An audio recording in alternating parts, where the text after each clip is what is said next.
What is nuclear testing, and why are people talking about it again? Nuclear testing is a key step for countries who want nuclear weapons. Limits on nuclear testing have represented one of the great successes in arms control.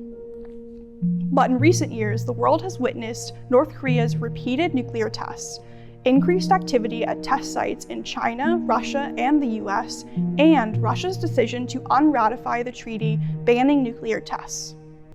The first nuclear test was conducted by the United States in 1945 at the Trinity test site in New Mexico. The Truman administration then used nuclear weapons against Japan in Hiroshima and Nagasaki. The Soviet Union began nuclear testing in 1949, followed by Britain and other countries that had built nuclear weapons. In these early years, most nuclear testing was above-ground testing. These tests inflicted terrible health risks on local populations and resulted in the spread of radioactive dust around the globe. In the late 1950s and 60s, global protests opposed atomic testing. Negotiations between nuclear-armed countries over limits on testing went back and forth. Then, following the Cuban Missile Crisis in 1962, the US, Russia, and Britain signed a treaty which prohibited above-ground testing. Underground nuclear testing continued, but it peaked a few years later and began a general decline.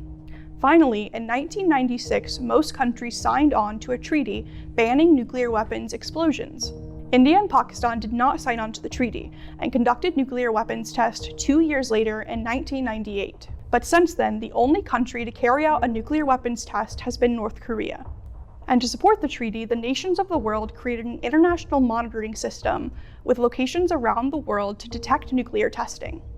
In recent years, as attention about nuclear weapons and nuclear war has shifted elsewhere, arms control and disarmament agreements have started to fray.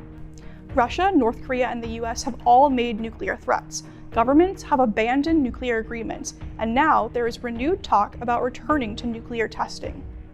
The world has gone from conducting more than 2,000 nuclear tests to almost zero, but that could change very quickly.